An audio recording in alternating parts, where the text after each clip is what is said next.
In the case of philosophy, the reason why I continue to do what I do, even though that there is a profound spirit of shame that I have, where it's like I don't want to be perceived as ignorant or wrong, um, and I am very aware that what I could say now is in a perspective of hurt or lack of resources or just a young version of myself. But that's precisely why I need to do it. Um, it's because a for the greater good. I have to overcome this fear of being dumb. Like, sure, I might say something that's dumb, but I'll never. If I don't say what is dumb, I will think what is dumb. I will live as a dumb man. I will say, well, why doesn't this work? And if something is like simple and it could be explained to me, I'd rather, deal with the shame of, like, oh man, when I was this young guy, I got called out and it was, you know, it hurt, but I bounced back because like this isn't the making of my career or this isn't the end all be all. I know that with the internet, it's much harder. It's harder to bounce back from that. But also really comes that if everyone is going through this issue, these situations, um, I've seen worse. I've literally seen worse already. I know to be smart enough with my words not to say something out egregious. I've gotten this far, so I'm like, okay, in this I can understand, but um, I can perceive like, hey, I can speak with confidence um, in an authentic way that if I do grow in the future, I can express like, hey, I grew. That was my perspective based on this. This was the information I had. This was the most logical conclusion that I had at the moment. That's why I try to verbally communicate how I came to these conclusions. If something were to change my mind or something got included, of course it'll change my conclusion. And that's why health is also important. Health, mental state, proximity, wealth, positions, yeah, like history, just everything is important because it can change the way that you perceive things and what you say. I think that the second thing, and the more important, is that it's for me. It's not for anyone else. Like I know it does help anyone else. I know it sounds like it contradicts, but it's for me. And this is just like my proof and evidence that I did the work. I wasn't sitting there just like twiddling my thumbs, doing the bare minimum to meet the requirement that dictates me as a philosopher. That I was already and always becoming. See, I see like grades as this very efficient line to dictate who's the best, high honors and such. But I think that those high, like when you see so many failings in an academic system that refuses to acknowledge the truth and so or acknowledges it but doesn't have an adequate answer to it, then even if it acknowledges it, it still fails. It's still just because you know that you're a creep and you like to creep on women and you're a like a Quagmire or a Bernie or Barney from How I Met Your Mother.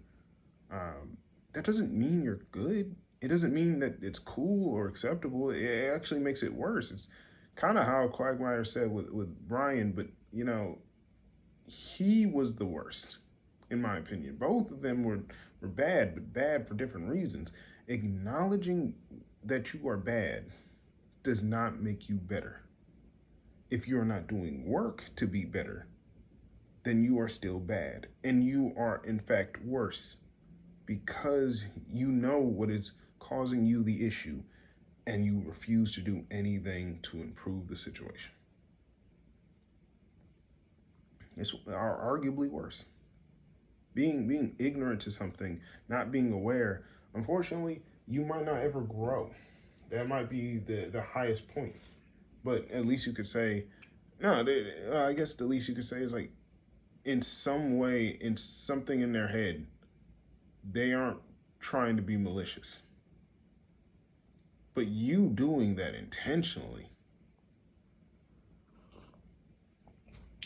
I just find a different level of disgust.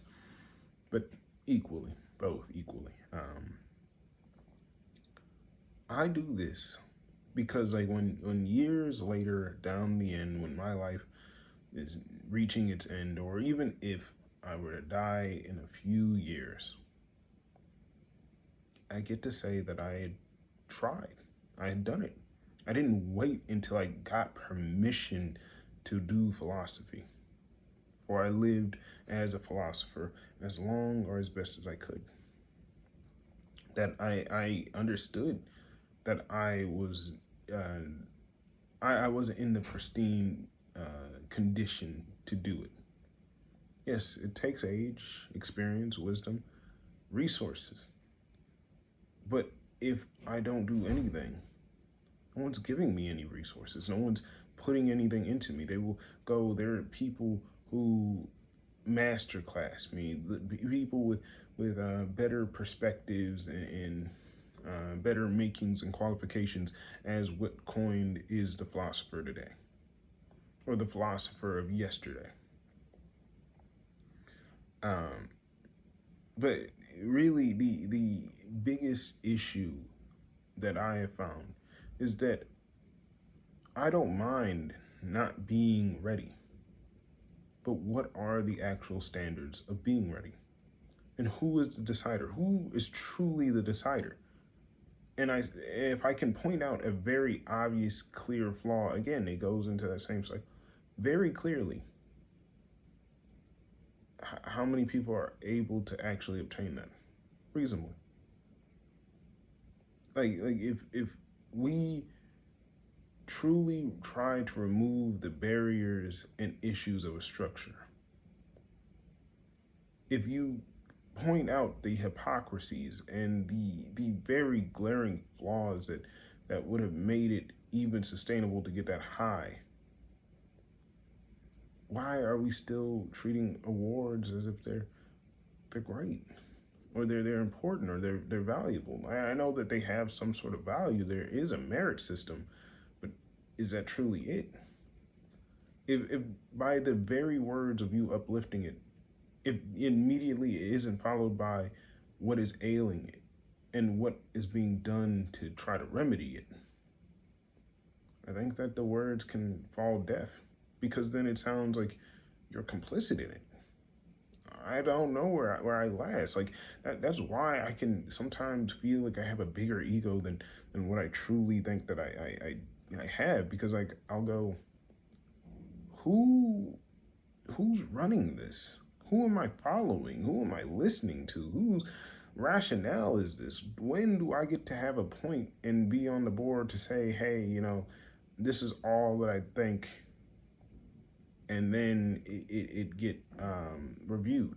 Oh, well, you have to make it to the master's, or you have to make it to a PhD. You have to go higher into education. And then I hit them with a very clear, if it was very difficult for me to live under the rule and regime to be able to even make to my bachelor's, but even to pass high school, my grades were unremarkable because I had chosen a longer term stability than a shorter term. If by my criteria of saying what I had gone through exacerbates my PTSD, reminds me that I am still under the thumb of oppression, that keeps me, that basically begs and pleads for someone to acknowledge my story as a sad story or a story of triumph, but someone else under that review that I don't believe will, I don't know if they truly can comprehend what it is like being under that experience. It's not simply just experience of being marginalized or being discriminated against. My story is it's much more than that. It's saying that someone that I've grown so uniquely, it would take another unique individual to be able to say, to judge me. How can I look at a very stagnant way, a very particular way that is risen, that is bred, and coming into with slight variations. Like no one is perfect. No one is this universal. But how can I say that what I'm going and what I'm growing into is not better than what you already have? If I do not keep this mindset, I lose. I essentially have this losing game where I'm assuming that you know, or assuming that you have an answer. And because I assume that you have this answer, I assume that you know. Then if I did have a viable answer, I merely shove it away and forget about it. And if you were like, why didn't you tell me this answer earlier? Well, I'll tell you. I was a bachelor. I was a high schooler. I was young. I didn't know that that was the answer. How do you know that it's not the answer when you cannot submit uh, your answer? How do you know who's judging you?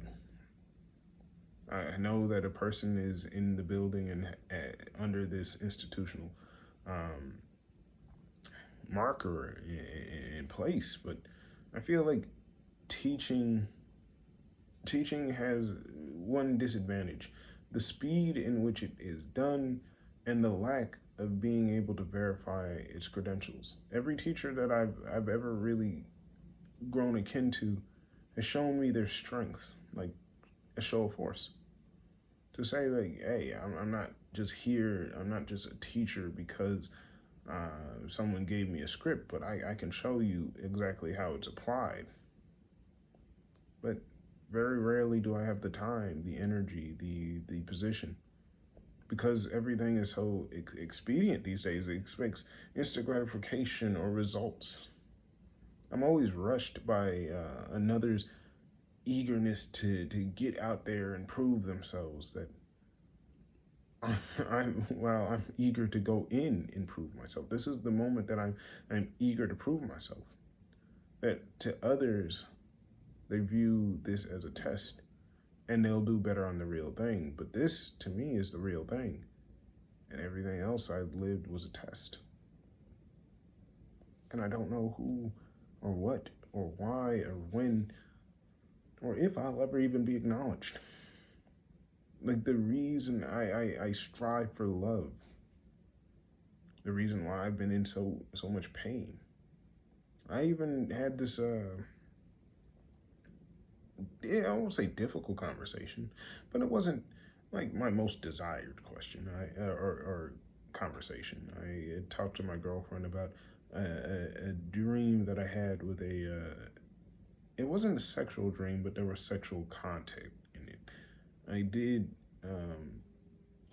I had slept with a previous the woman before her, but it wasn't good, and I'd caught a STI in the dream, or I questioned and feared that I would get a STI. Now this it had overlays from um, multiple factors. There were things inside me, and I could read what the dreams had told me and meant for me. So I won't go way into detail, but one thing that had stuck out is that I had constantly searched for love and still continued to want to have love for someone who did not love me. And that would show like a sign of madness, correct? To love, like I had a I have a beautiful girlfriend that I am fully attracted to, someone who I love. So why then would I sleep with another woman But I also slept with my girlfriend in the dream. At first, I slept with my girlfriend. It was nice. Everything was great. And then I proceeded to sleep with the other woman. And she encouraged me in a way to do so.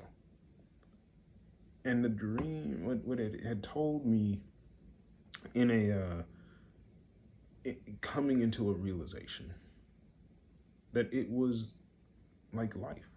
It symbolized the same way that you can love someone and they can send you into the arms of white supremacy or incarceration, which also is under the umbrella of white supremacy, that they say sleep with them too.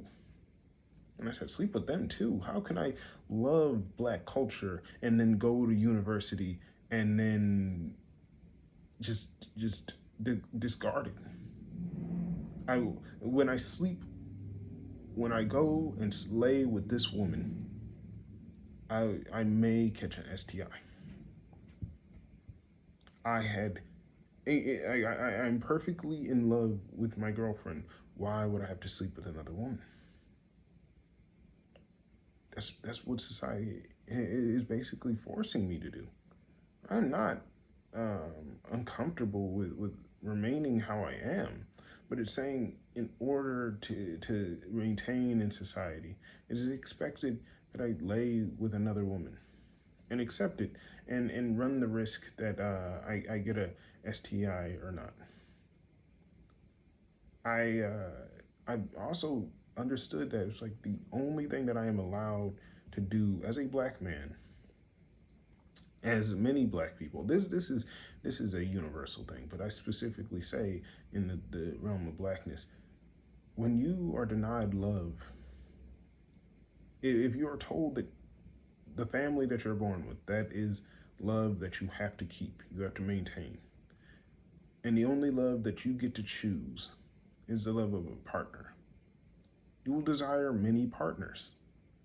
You will desire to love as many women as you can, because that way it will fill the void of those that didn't love you. You have to earn love. That's the thing. My girlfriend was the first person where I didn't really have to earn her love in that way.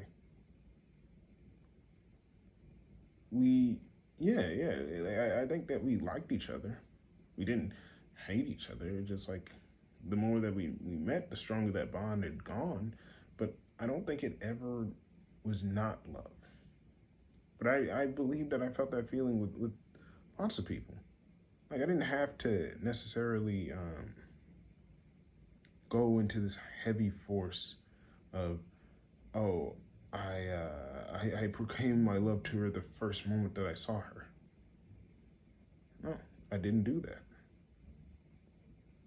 I asked questions. I had sought. I found lines, and I came to a conclusion, like a math equation, that this was love. And I was fine with it, and I turned it in. And whatever grade I got, and apparently the grade was exactly the right thing on the test. You cannot say the wrong thing to the right person. And I was happy. My love was great. I had passed the test. I'm happy. And I ask myself now, if I love her, why do I felt a need to love another? And it plagued me. It felt like a contradiction. I was like, why? And what I had recognized was that's what society had told me I needed to do. You cannot love one woman. Oh, you're young. You're this. You cannot have the answer already. Or it, it was like this was the only way that I could have a a feeling for someone else. For those spots and spaces were only for my mother, or my father, or my sister. But what I recognize is that there's a culture of people that finally are able to go no contact with their parents. And that's, to me, that is a great start, but that is not the end of it. There's this realization that must come amongst everyone, kind of going back to square one. If your parents do not unconditionally love you, who or what should? And there's those that put this religion and they say, God, God, God. And I'm like, well, God, if God is everything, then it goes back to what is God?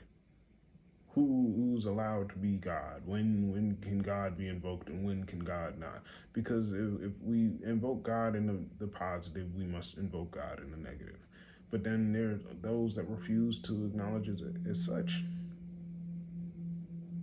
And that becomes a turmoil because you cannot split God in half. You can't just go yes and no when you the person that's for yourself, but you can't dictate it for me.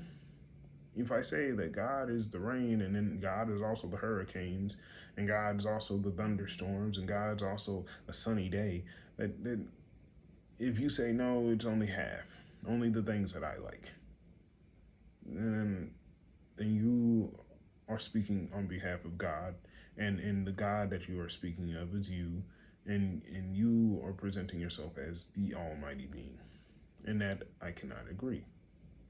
That it's not necessarily fully wrong because everything's God, but a half answer, just like getting half of 100%, is still a failing grade. No, I much say that I love everyone in their own unique way. Doesn't mean I like everyone, but I love that everyone is uniquely themselves. I love that everyone can improve and everyone can get better, that everyone can do something. Maybe something that I can't do myself. I can always be impressed by someone. Even the most racist and the most perverse or the most murderous. Because the truth is that if I could just leave it at that one characteristic, and let's say that written in a book, like any of these characteristics or traits, I would find them boring. I would say that whatever book this is so two dimensional. Heck, it's so simple. Like, yeah, that's like there's a stabby guy, and he stabs people constantly until people everyone comes together, and then either kill stabby guy or put stabby guy away, distant from everyone, so he cannot stab anyone. Like at least that way, one dimensional is at least semi interesting because it's like, well, you made it pure. It's the purest way that you could have done this. It's so simple that yeah, no, anyone can really understand it, and there's an amusement in that. But there's so many people that lack this this high class or this higher grade, where it's like they write works that are good, but were always so lackluster, and that's what made it good.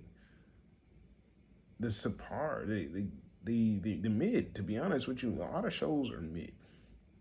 Like they could be made better even in the times, but the ones that made to be in those higher classes won't be comprehended to the majority. So they will always fall off because no one can really understand them too well. But then there's some things that are so like low bar that again they fall off because they're overly simple or they lack any depth. But my problem isn't that things are mid or just in this like center line. My problem is with overhype. It takes something that's like mid and then it's like it makes me like, oh yeah, this is great, this is great. It's not. It's like it makes me then want to put it lower than what it is, and that's a problem because I have to go. No, it's still just mid. A mildly attractive conservative woman is still mildly attractive. I could say, yeah, whatever point that she has to say, If it doesn't really hold, it doesn't hold.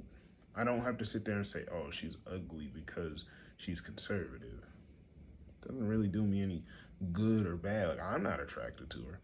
I'm like, I don't wish anyone to just become unattractive simply because they're what they're saying. Like, I feel like if that's really your belief and how you go about it, I believe that beauty is in the eye of the beholder.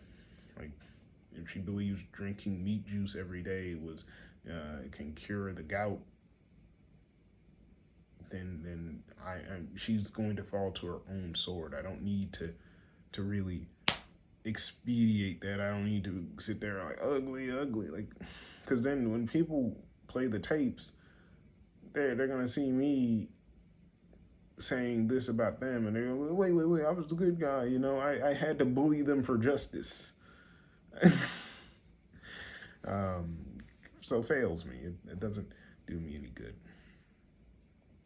But also in the same way as that, I don't call like I call doing nothing an action. So if I see someone who's just like, I'm gonna be neutral, I'm gonna stay out of it, I'm not doing anything, I'm gonna call them out. I'm gonna be like, yeah, you didn't do anything. You specifically didn't do anything. You could have helped. You didn't do it. You could have, and I'm gonna talk about that. And some people, like, I believe everyone wants to be perceived, but they want to choose when and what they are perceived in. And that's where I think many people really coin or really show the frame of weak. It's hard to be strong. It's hard to be perceived and then be perceived the way that you want to be perceived, because it's hard to do. It takes elegance. You gotta actually go out there and do it. There's times where you don't want to do it, but you have to do it. It's like, yeah, I gotta do this because I don't have to explain it, because anyone who's done it knows. It's just like, you have to do it. If you don't want to, then don't do it. But if you want to, you got to do it. At the end of the day, it boils down to something simple. My problem is that people always are, I won't say always, that there's this potential to be strong. But that doesn't mean that you're strong. You have the potential, but if you don't capitalize on it, then you're not strong. Like, are you going to do it? Are you actually going to be strong? Or are you simply just going to, are you going to just make it everyone's problem? The people that make self-help books that are always trying to teach other people how to be strong, they're not strong themselves, because the strong don't teach people to be strong. Not in that way. They don't sit there and they want to encourage you. They'll help you help themselves, or help you help yourself. They'll work with you because, like, you already have the basics. You already have everything that you would need. If you just need, like, hey, little tips, or just clear it up, just make you more in focus, make it more elegant and more precise. But like, if you're carving a figure, and let's say you're doing something that needs small details, you don't get a chainsaw. Like, yes, you can, but you don't get a chainsaw to carve the small details, the figures in a small wooden carving. You don't do it because it's not the right tool. It's far too much. You chisel away at those parts. You carve with a knife. You use there are always times for carving away mass production big chunks. But I think that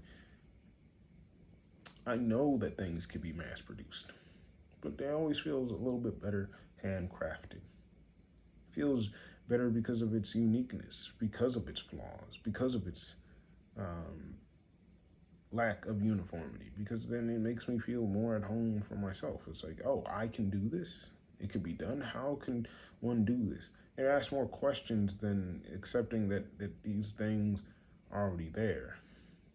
I think that like a home is kind of like something that is truly not even mass produced.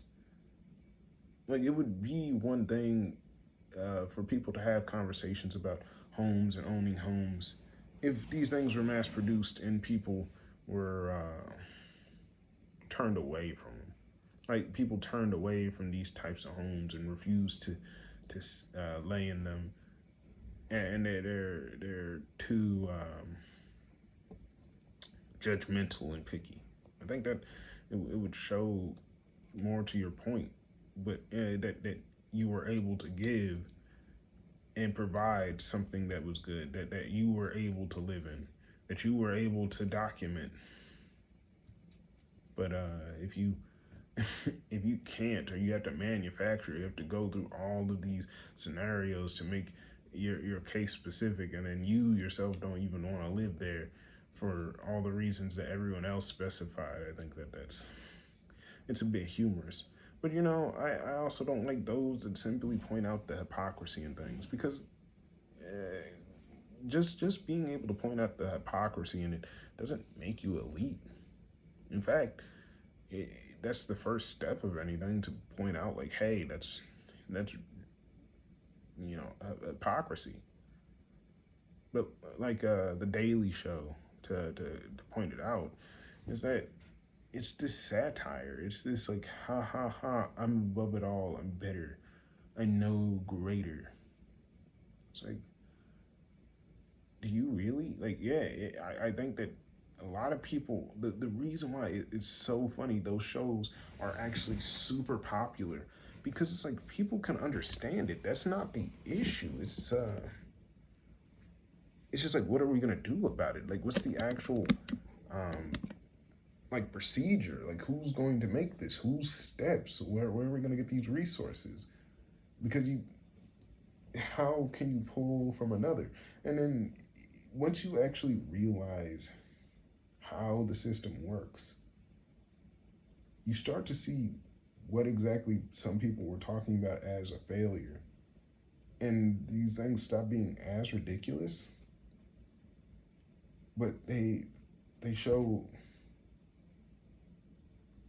they it's it's emotionally and mentally taxing and frustrating, because some answers are not that great. Like, I imagine that there's some people in politics that go into politics with very good intentions. But what if I told you the reality with the technology that we have, that it is possible to make infrastructure changes, but it would be so many years that the people that currently are asking for it could not live, and the people that you're asking to oversight it, to make sure that those things actually are followed through, aren't really there. Like, they're gonna retire. Like, there's this huge gaping lack of morality and ethics, because like, how do you teach someone who cognitively isn't there? How do you teach someone who can get swindled so easily? There's this elitism, but I look at the elderly and I go, they, like, I tried to speak to my own mother and father. They would essentially sign me up for a death camp with rights that they should not have to me, and I would have to deal with their problems, because there's not a clear cut way of removing that. It's like, even if someone wanted to, it's not like it's okay. I shouldn't have to deal with this, and I'm like, you're right. What do you want me to do? This isn't a clerical error. This is manufactured. This is something designed, something tolerated in the system. We'll make a law that doesn't do that. And I'm like what I see is like, people are like, these politicians are so dumb and so dumb and dense. I'm like, I don't think that they're dumb. I think that that's like, it's too simple for the fact of they're dumb. But like, if you say the reality and you don't like it, hey, it's going to take a long time. And truly, it's me trying to work with the corrupt, because like people don't actually want to hold the corrupt accountable. People are fond of the corrupt. People are fond of scams. People are fond of the church. People are fond of things that make them feel nice. You can't do anything if people refuse to be educated themselves. If people refuse to like there's this lack of just societal accountability for what can be done, and it puts the weight onto a being or entity to fully solve it, like a Jesus figure. And when people are willing and wanting to step up to take on those challenges, and then as easily or have a way that would actually allow them to get out of there when their bodies and minds can no longer take it. Society refuses. They say, "Hey, you're the best. You're the best. We're not gonna make any more. You're a once in a lifetime. Go in there and completely sacrifice your life to solving this without looking or viewing within yourself personally any personal gain." It's like, no, no. The person before you had seated there had taken too much personal gain. So now we expect you to completely go in there, shut it down, any personal gain or responsibility. But it's like, what about all that work that I did? Are you guys going to take care of me? And you could just see like people aren't really thinking that. They're like, yeah, but no. It's like, that doesn't sound like a confident answer. My problem really here stems that there's so much simplicity that really goes into things. But there lacks this one necessary truth: authentic, authenticity, or you could say honesty. But no one's really trying to truly say what honestly is there. Like they're trying to only get one set of honesty. They're trying to say we have a problem, and then they immediately follow it up. These people are the problem, or this is the problem, or this is the solution to the problem. Because like it sounds nice, but like it's half truth. Someone can expose a problem, sure, but can they provide an adequate solution with a timeline? It's hard to trust something that you yourself might not live to see. Do you think that the way that people had worked around this in the past was simply that they were enslaved? So they they couldn't ask about the end game of the pyramids as the pyramids were being built. It's like you build it. You're like, push this block, push the other block. I'm gonna hit you. Push the other block. I don't care if you don't know why you're pushing the block. You're gonna push the block. Um, you, and then after a while, once the first one's built, kind of easy to see what the second one. You're like, oh, okay, they're gonna build a second, pyramid. All right, I understand what's going on. Actually, you could be like, that's actually pretty cool. Let me push the block. But if you're not in on it and can't comprehend it, you don't care. You speak about, oh, why do we have this? That's why I hear a lot of people say, why are these rules here? And it's like sometimes I'm like, I'll sit there and I'll humor them like, yeah, it's a dumb rule, and I'll be like, in the back of my head, I'm like, that actually makes perfect sense why they're doing this.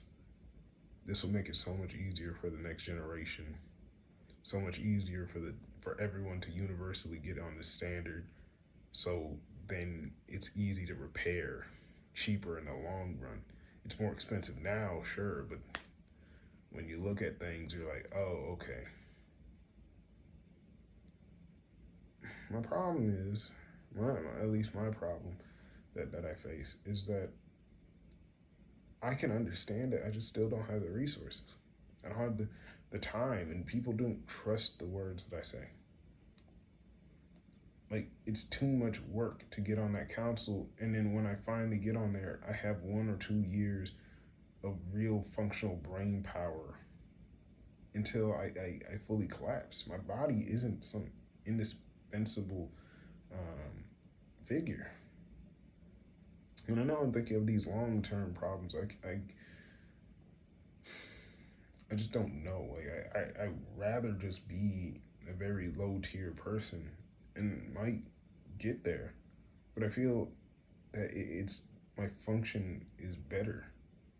Like I feel more well suited, better suited for um, something in a higher role. And what I mean in a higher role isn't that I'm like saying it's no better. There's no better role.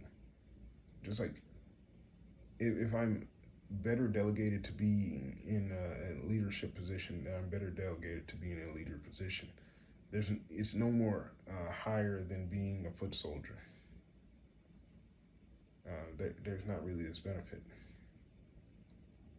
But people always present it as, oh, the general eats better. Sure, the general eats better. That is something that is seen, but I think that a good general knows and understands why. The general does eat better um, because they need the more nutrition, higher food, and also the illusion that this is a position that everyone should strive for. Now, a general occasionally eats a good meal for morale to make themselves feel better, but to make others a little bit, to stand a little bit straighter, to be like, oh, why do I eat with the general? What puts me in this position with the general? What makes me stand out in contrast? But if you're just born to it, like, not everyone who simply holds the title of general is a general. That simply having money and resources does not make you a soldier, does not make you a commander, general, whatever rank and title that you have. Not every man, not every soldier will be a general, but every general was a soldier, is a soldier. It's hard. It's hard when you want to give everyone a steak dinner and a cozy meal and they're all their private rooms. But guess what? If everyone had that, there would not be the war that they were fighting. If everyone had that, everyone would be all right. It would be the best case scenario. There would be no point in holding anyone being a general. But what is known that without the education, without the information, without any sort of structure, eventually someone will say, well, if everyone's a general, then I'm the super general. And it's like, why even play that game? We could all just be generals and just, no, well, I have to be better. I'm a step above. I need to have a bigger room than everyone else. But that's not like a thing that really is such an issue. Because if we all had that in the beginning, and all had our own rooms, and all had our, or were generals in general educations, like educated as a general is, not general education, but I doubt that would really happen. I'm going to be honest, like at some point, you grow into an intelligent, capable enough being that you're going to see like a jealousy can sow. So like people would, you could say the road to hell is paved with good intentions, and some people would do something to cause that, but many more people would start to see that happening again and try to distance themselves. And in a shorter span, you would just see as people like, okay, it's happening again, move, happening again, move. More people do not want conflict. It's just a natural kind of instinct. Yes, fighting will eventually happen, but so will the desire of peace. That peace is often presented as this great thing, but peace for who? If you can't get told peace, then any peace is essentially a slap in the face for those that still got to fight in the war, especially those that that you just met off the cutoff point or this border right before it reaches you. Where does the line stop? Who gets the peace? Who has to continue fighting? And that goes into my other thoughts with left leaning and right leaning.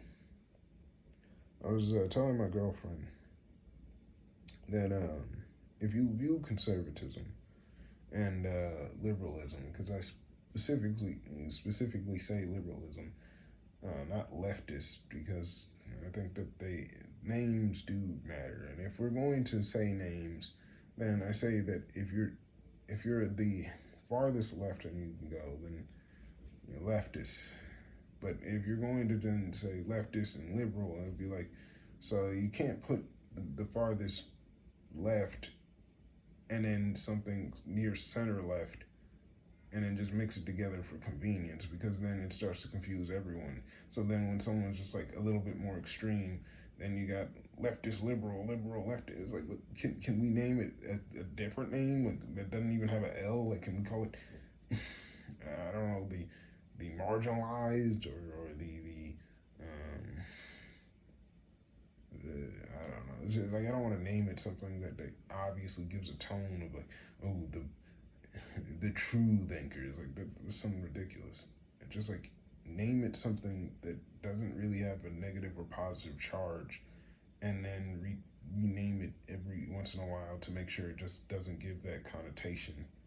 So then people can really, like, hey, fresh face, this is what we're going to call it. Every so while, we're going to revamp it so people can understand without us having to sit there and say, liberal. You got a liberal arts degree, sissy. You got a liberal. It's like, they don't even get in. It doesn't even directly have something to do with politics most of the time. Like, it can, but, you know. But either way, what I was telling my girlfriend, um, I've seen plenty protests happen, and I was in the military, so I've seen both. And essentially, the conservative is the military. Like, I'm talking about the entity of the military. That's where people go when you follow conservative politics. You go to the military. Salute. You could say Army, Navy, whatever, Marines, Air Force, Space Force, Coast Guard. They're not real military. No one cares about those guys. just joking. They're all right. That's what you go. You join. You conscript. You fully believe in the conservative ideals. You go and conscript into the military. You have the resources. Like, the reason why it's good is because it has resources, it has structures, and then when you eventually get out, if you get out, you still can. You're still held to the name, and people see that as a positive, and you get resources outside. That's a great package. The reason why it doesn't appeal to me, I'll get into that later. What liberal, because I keep going liberal, what they have is protesters. That is the answer to the conservative army. You're essentially a soldier in a protest. You're sitting there with a ethics and a larger mass of people that are willing to join from all wakes and places. You feel like you have the ethical ground. You're like, oh yes, what we have, our rhetoric, what our agenda, it is for peace. Um, we're trying to allocate for the weak, the disabled, and because of that, there's always fresh young faces that are willing or more wanting to go there because they don't want to harm. And what's it called? What they say is, as a badge of honor, you can kind of join and then leave. There's no contract to it, but it fails. And the reason why both are bad, because it's not a there are pros and cons, but really this is the key difference. The conservative, the military, it has an abundance of resources that it is willing to take by any means, by colonial powers, by taking and destroying. It really goes. I call it the devil angel problem. And what I mean, so the devil angel, with the devil and the angel have the same powers essentially, except the angel has one other thing. The devil wings, they float, they're beings of mystical origin, but the devil can destroy. That is the only thing a devil can do: take over and destroy. An angel has can do exactly what the devil does with more restrictions, but with this added thing, it can build. It can build. So the devil has less rules and regulations on how to do something. So by any means, it can do anything. The devil can do exactly what the angel does, and the angel cannot is not allowed to do that, or else it's not an angel. It can build, but it cannot indiscriminately slaughter. So I guess that's the counter, and that's why the devils tend to be richer because they can just take over. Like if the angels are building something, the devil can just come over and like, I'm gonna take this. And it's like, and you can't kill me. And it's like, ah, dang, I can't kill you. Okay, I'm just gonna build again. It's like, it's like I'm just gonna take this again. Now I'm not saying that the angels cannot kill for biblically accurate angels, but angels typically in this means are supposed to be holy figures. So there's really a time and place. There's really like if am I gonna kill you for $10,000? It sounds like yeah, but angels most likely wouldn't agree. It's like I'm gonna kill you for $10,000. That is a lot of money, but my spot in heaven is greater than that. Like if that's the reason I'm killing you, I don't want to kill you. Um, and again, in this phase, there are the humans in between. So the humans in between are just I won't say neutral parties, but they're people that will inevitably either go to the side of the angels or inevitably go to the side of the devils. There is no neutrality because there's an eventuality. You will have to pick a side. Um, when you are in this, uh, you're just you might stay as a human for the entirety of your life, but then when you die, you're forced to still choose. You can join early or you can join late. There is no time. But and there's this added that you can switch, but one of the hardest things with being a devil is that it's much harder to switch. It's like kind of you sold your soul kind of deal, but you can always switch. It just takes a lot longer. Like if you're, it's kind of like a debt. Like if you sell your soul, you're gonna have to get a soul back, and then you're gonna have to make right with all the souls you had led until damnation. So if you took 3 souls while you were soulless, you had to get 4 souls. How do you do that? I don't know. Um, but getting back to like my original analogy, the reason why protesting sucks is that the angels really don't build. So if the side of the protesters are the angels, they don't really build. They kind of maintain. They refuse to really fight back. They do the same things, expecting a different result, and there's not they do not recruit people to become angels. In fact, they keep inviting devils. They keep inviting people to, hey, in order to win, you take this from them. You take these resources, and we're going to win that way. Or they're trying to take back something that has been claimed by the devils and then repurpose it for the angels. But the truth is, once it's taken by the devils, it's just kind of taken. You can't really You can, I guess, but it's like, is it really worth it? You built it, and they demonized it. Not to say that there's never a time where you can convert things, but sometimes it's just better to build something new than try to take something back. But that's what protesting is, trying to take something back. The entire time it's just trying to take something back. And it wastes all these resources trying to get all these groups that should not be together. Humans, angels, devils, we're all in this together and we're all under a like mind. But the truth is that none of us are of the like mind. We all want different things for different reasons. Sometimes when I got something that I like and I want to drop out, they're like, yo, you can't drop out. That's not angel like. I'm like, what do you mean? One of them is literally a devil and one of them is a human. I don't even know how you did that.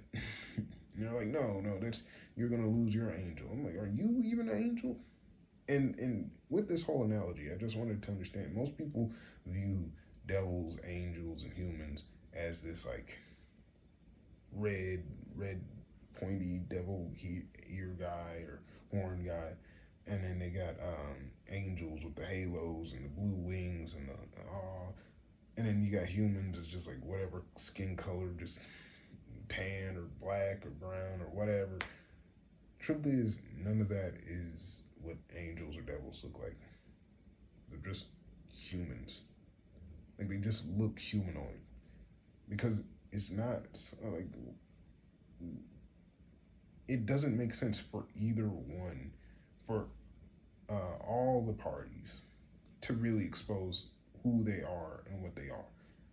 Um, for a devil, if you had like a devil with all the red paint and the horns, most people would be like, yes, there would be those cultists that like, oh yes, I love that guy, but most people stay away from them. If they're trying to steal your soul, they're probably not going to want to expose themselves. You look like a guy who's going to steal my soul. Close the door. Pray on my Bible or whatever. If you expose yourself, you're vulnerable.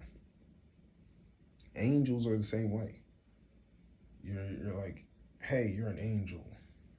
Come to me. Can you come? And it's like they'll spend too many days playing the role of God, and it might lose itself. It means well, but if it has a mission on Earth to do, it cannot do it with everyone clouding around them and just like speak to God, tell God, go back to God. It's like no, I can't do it. It sent me on a mission. It sent me here to do something. If I go back, I don't do it. That I'm failing God. Doesn't want to expose itself. Humans humans look this way because it can be either way. It can go into being an angel or a devil very quickly. And the action is something within. It's something of understanding. That is what makes all of this just like it can become and then it can cease to be all in one step. You can go and be a devil and then realize what you were doing. Return to being a human and become an angel. Or you could just become an angel and fall and become a devil. You could do any sort of mix or match or any pattern in this way. Um, but all of it just to be said that getting back to my original point, why it sucks to be in the why it sucks to be in the military. It's because again you can only destroy. You can't really do anything. Yes, you have this abundance of resources, but you know that these resources are ill-gotten and because you know that it's not yours. You didn't build it. There's always a open stake, open claim. Like, hey, I need this back. It's like, what? I'm using it. It's not yours. And infighting can happen very quickly because like they're demons. They're rebels without a cause. They never cease to stop fighting because nothing will satiate that thirst, that lust, that greed, that gluttony. nothing would solve it, because that is the king of being a devil. It is all that power and nothing to do. It is like when you pick up any video game and already are the best at it. You you maxed out everything that you could possibly have. If you go to the gym and you get on the bench press and you lift the heaviest amount of weights, you stack all of it, and it doesn't even feel like anything. And you're like, oh, and you can already swoon all the women or men or whatever, and you already eat the best foods, and you already look young and attractive. You're you're just asking to be the worst version of yourself, because there's nothing else to maintain, nothing to grow to. You don't know failure. It's a sad life. Like like I couldn't think of anything worse than that. Yeah, you could say, oh, well, before I was weak and I was pale and I could not walk. It's the whole Captain America thing. But did you have your soul? Did you have your heart? Did you have your thoughts? What could you achieve?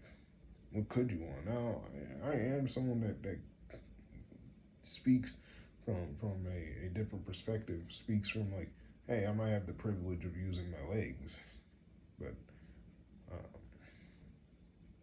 I've seen people do extraordinary things without their legs. I've seen people go to the Olympics, and no matter what you say, I think that is a very impressive thing to go, to just go anywhere, to choose not to be forgotten in any way. Doesn't matter to who, to just live as yourself. I think it is much a difficulty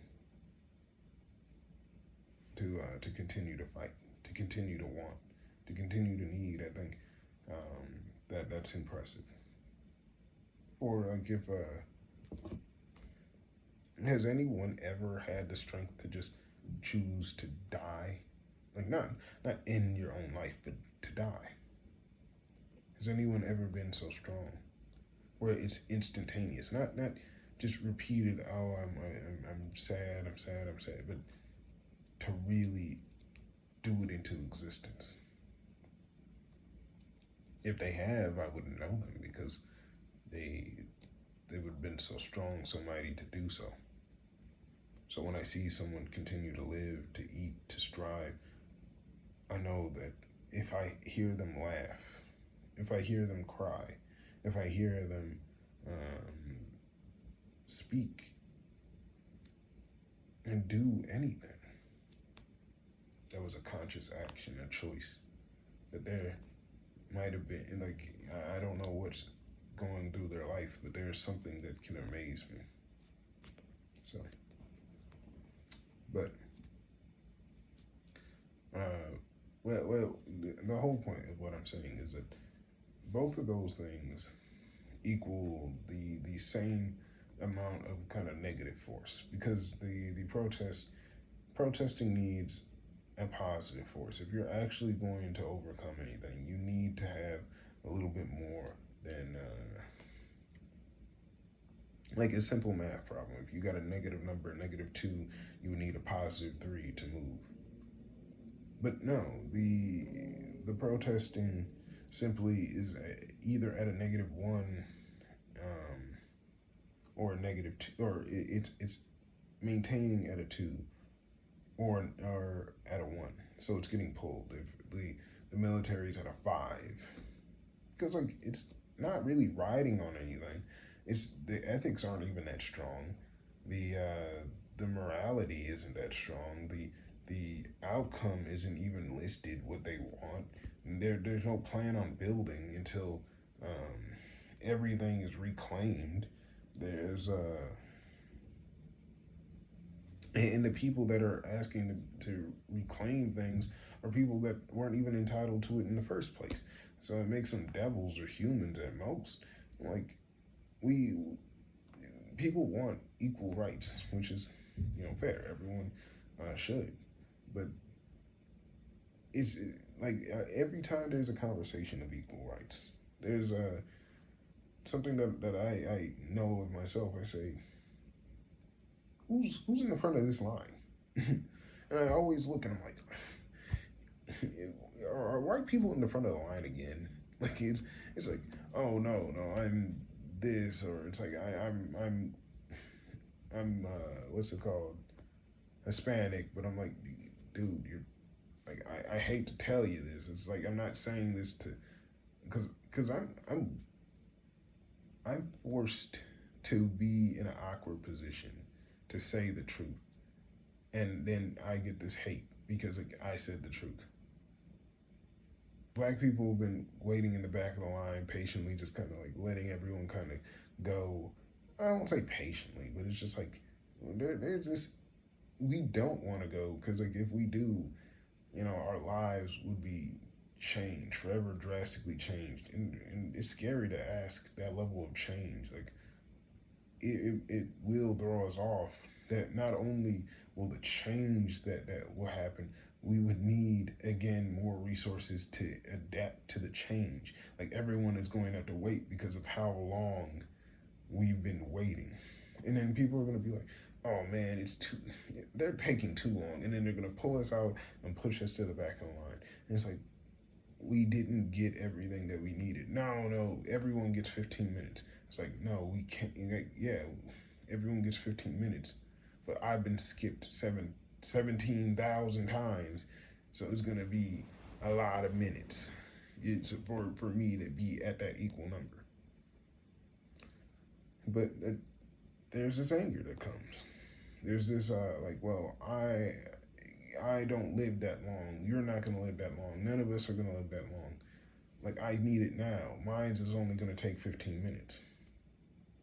But every time everyone takes theirs, and then there's nothing left, black people are there to wait. Again, the truth is that we need to eat our fill and consume and rest and be taken care of until we are capable of doing it again. Of taking care of ourselves the way that we should, that we always were capable of, but weren't allowed to. It's it's not again. It's like I think what I'm saying isn't some off the wall crazy sounding thing.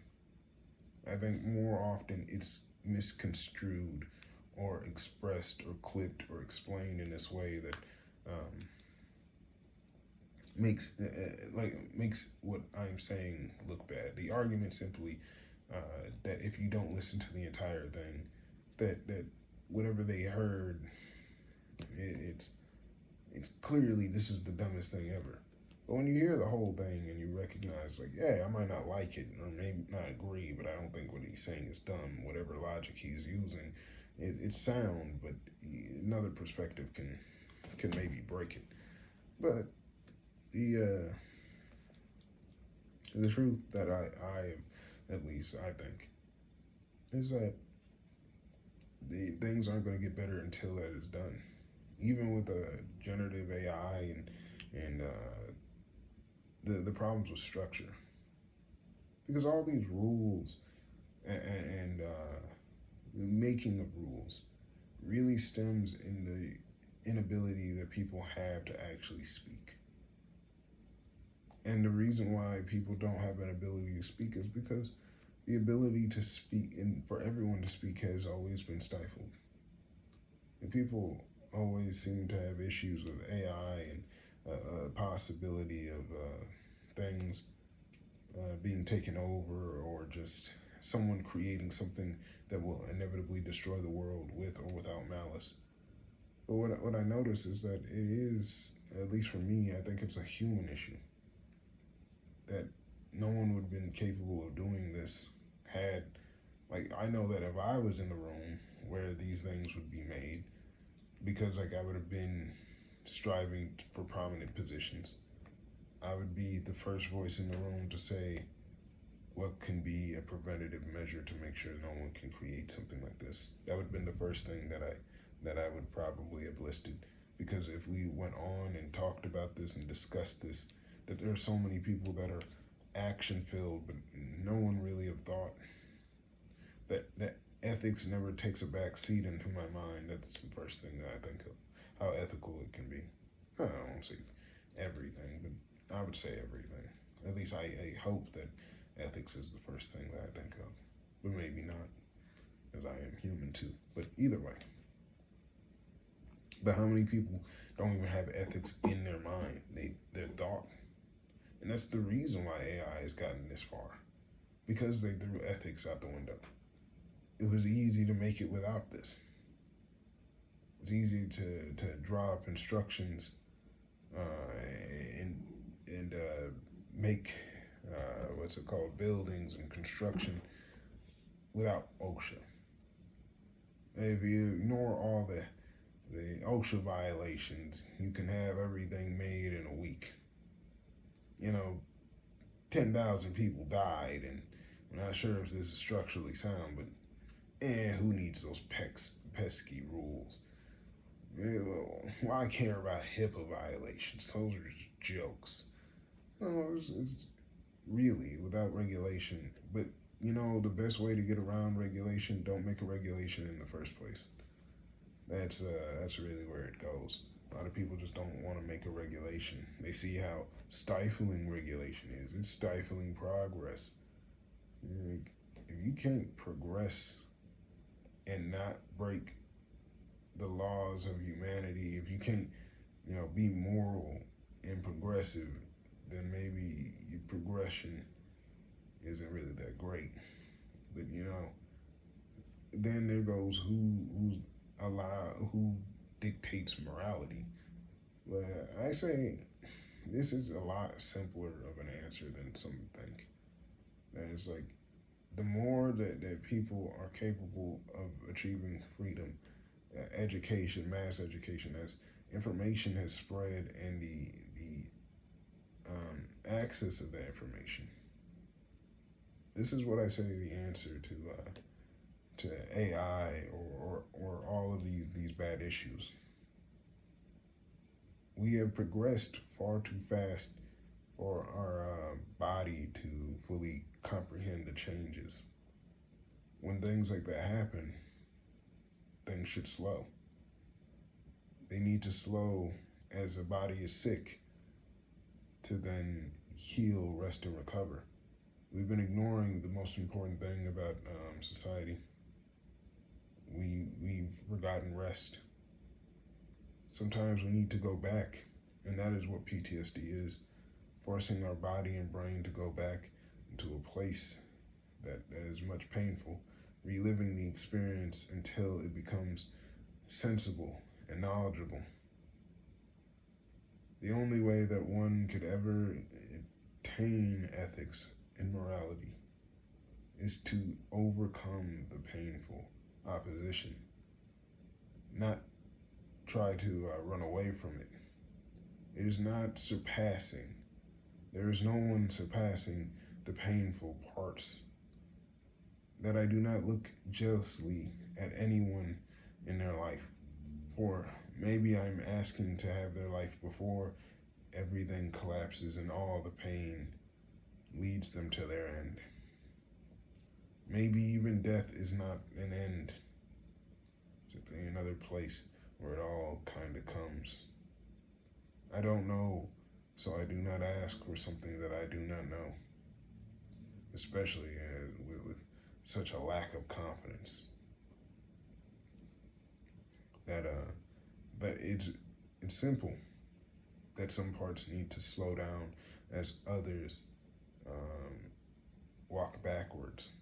We are peering to the edge of the cliff, and as those that refuse to allow these things to stop, it is for our job to push even harder. It is our job to stand still and our job to recognize what had gotten us here.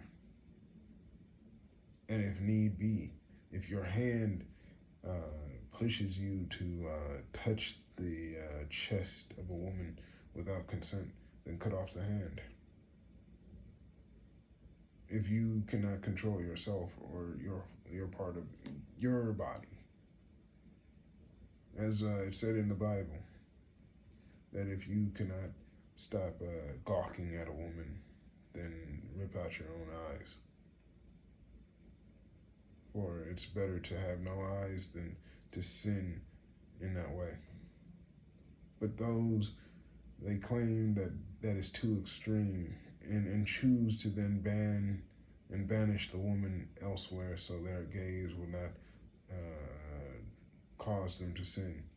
But it's that very action that had caused them to sin. That was the sin.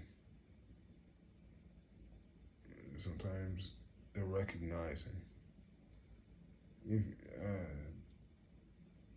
I say that if you had that much power and dictation over someone's life, maybe it's for you to ask what gave you that power in the first place.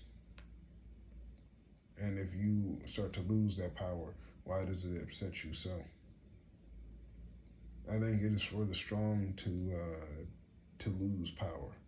What makes a person strong is simply the access to power. I am feared with or without a gun, with or without a sword. If someone were to say my physical strength, my brawn, or say Mike Tyson, I think that I would be someone scary. I think Mike Tyson would be a pretty scary figure without any weapons, because I know what he has been capable of doing with boxing. But if you add a sword or a knife or a gun in Mike Tyson's hands, I think that genuinely that still would be pretty scary. I think that the level of fear is it could be slightly elevated, but still, I think that it would still be pretty high regardless. Something shouldn't. At least if you have the title of being scary, I don't think that a gun or a knife or even the lack of a weapon would make you any more or less scary. As I am not simply just. I am terrified of the president of the United States. I'm terrified of any white man in the countryside. I am terrified. I was terrified of the dictators, Saddam Hussein, and They didn't need weapons. They didn't need necessarily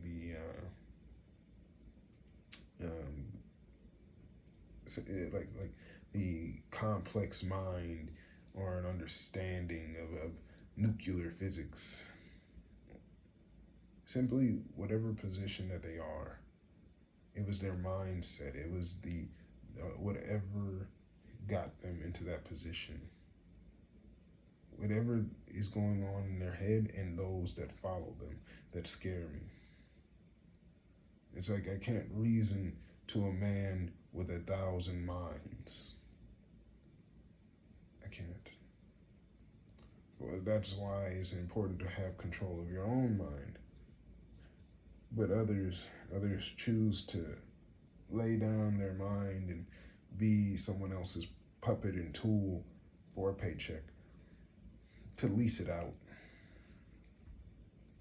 There's nothing I can do with that. Nothing I can do for that. I personally, I just think that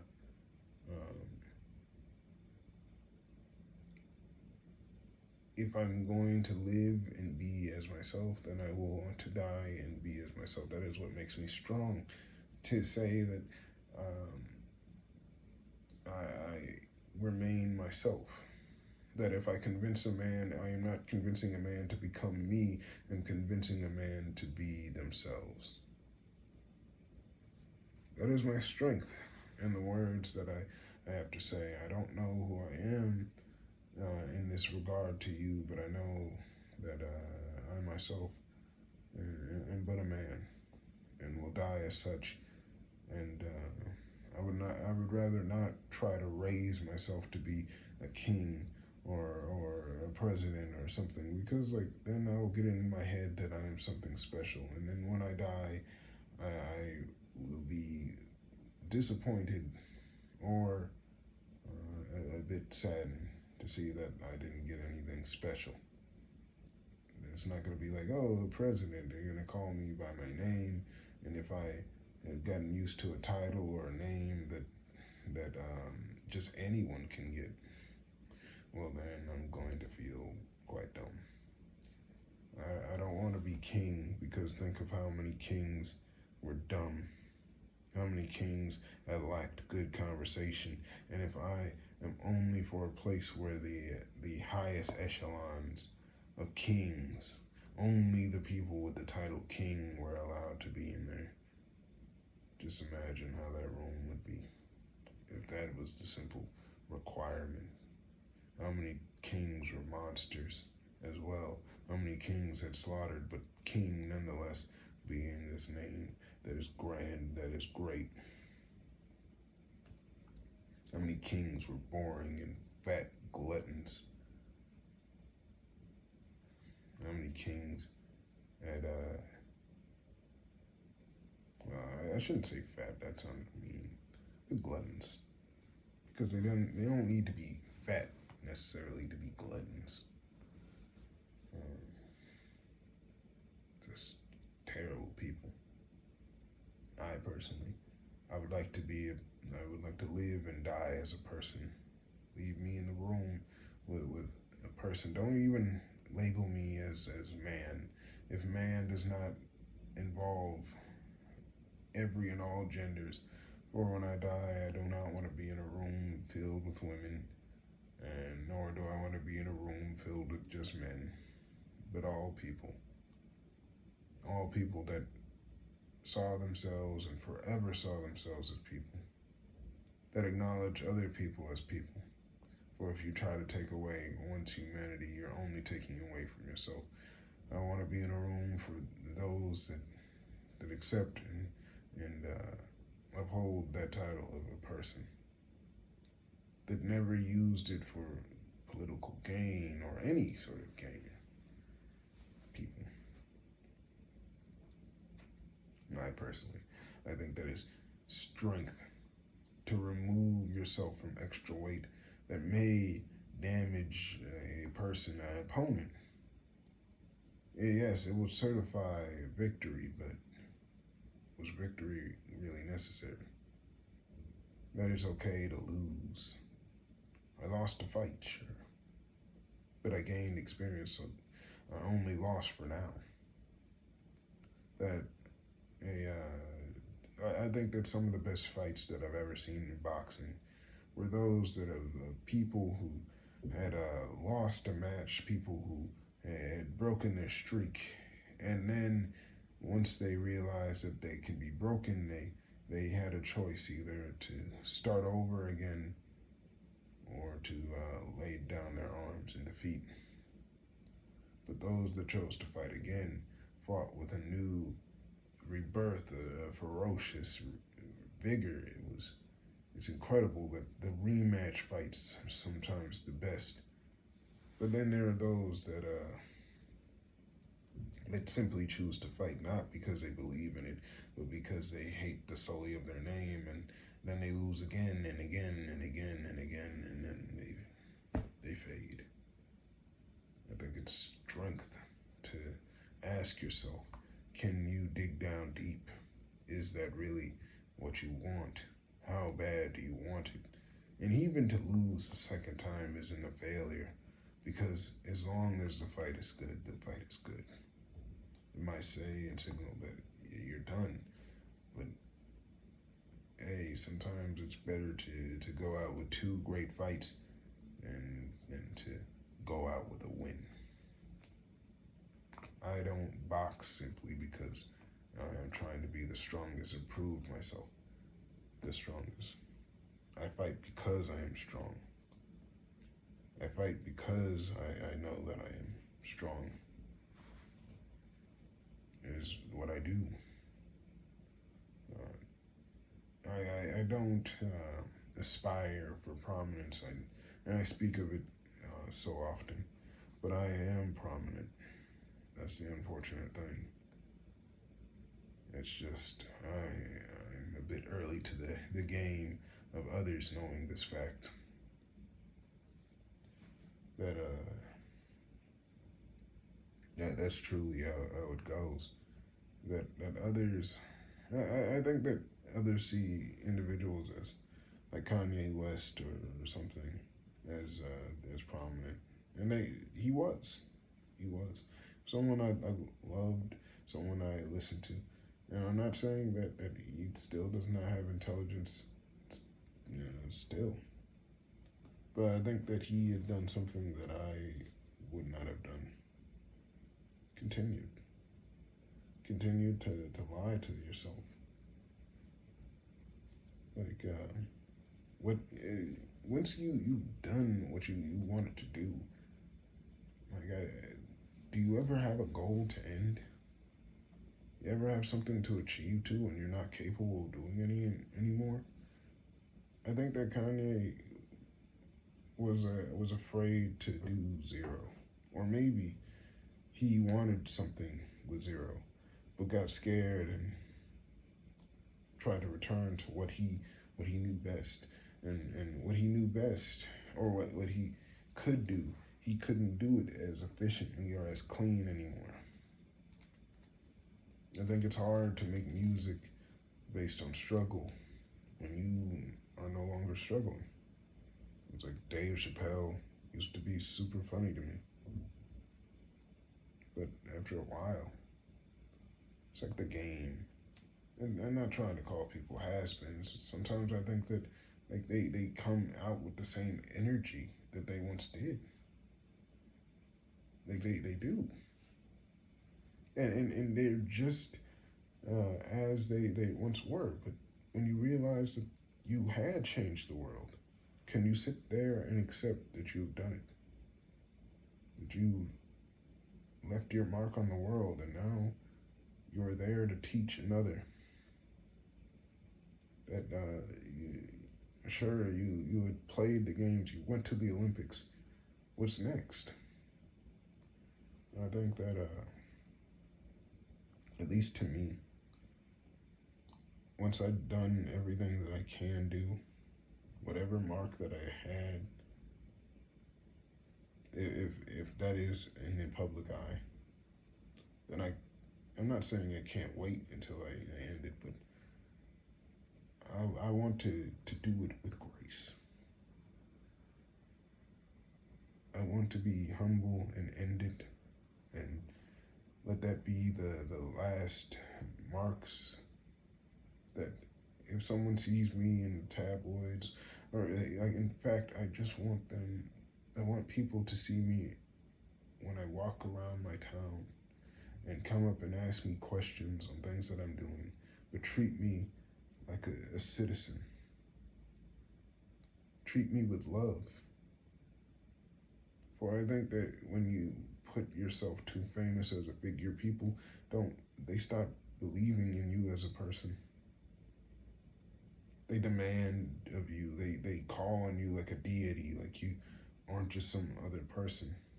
And they feel that like killing you they would absorb some sort of prominence. People are willing to do anything for any sort of clout. For they will do it for fame or infamy. And I personally choose that I do not want to do so.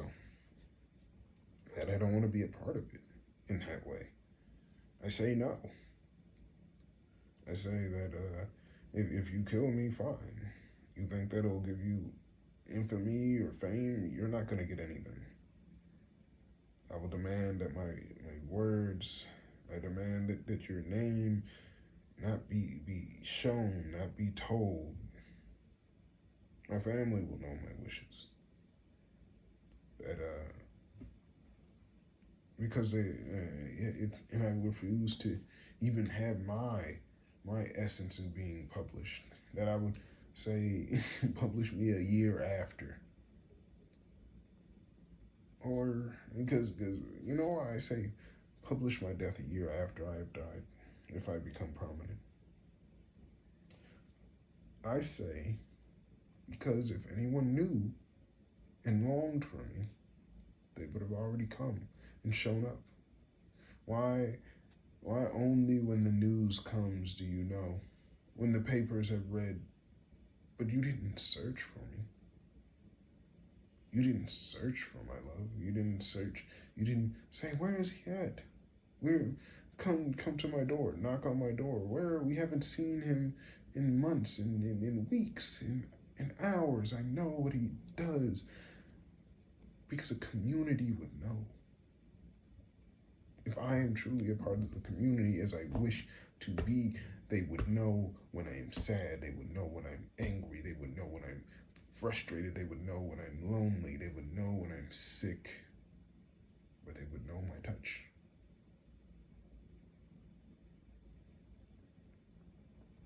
A community that does not know me, if I die in that way, that a community refuses to know of me, the way that I am, the way that I have used all my strength to forever to be. I won't say forever be, for I don't know, but to be. With the ambiguous, with the contradiction point, I've chosen to live, to try my best in being me.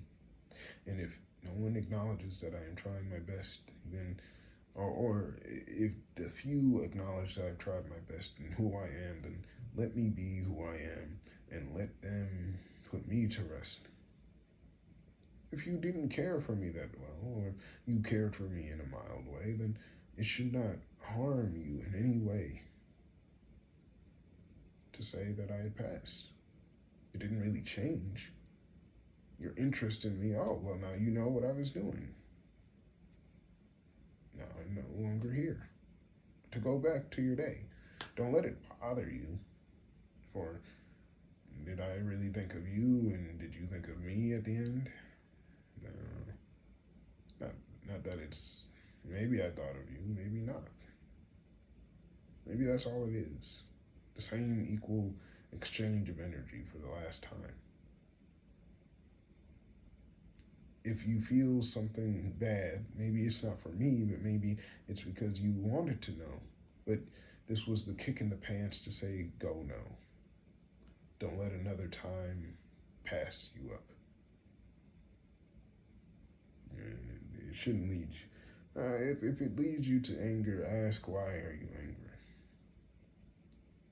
If you're really concerned with safety, why then?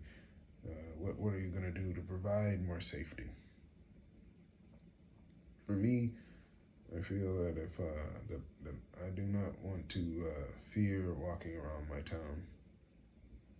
I don't want to perpetuate fear. I want to perpetuate answers.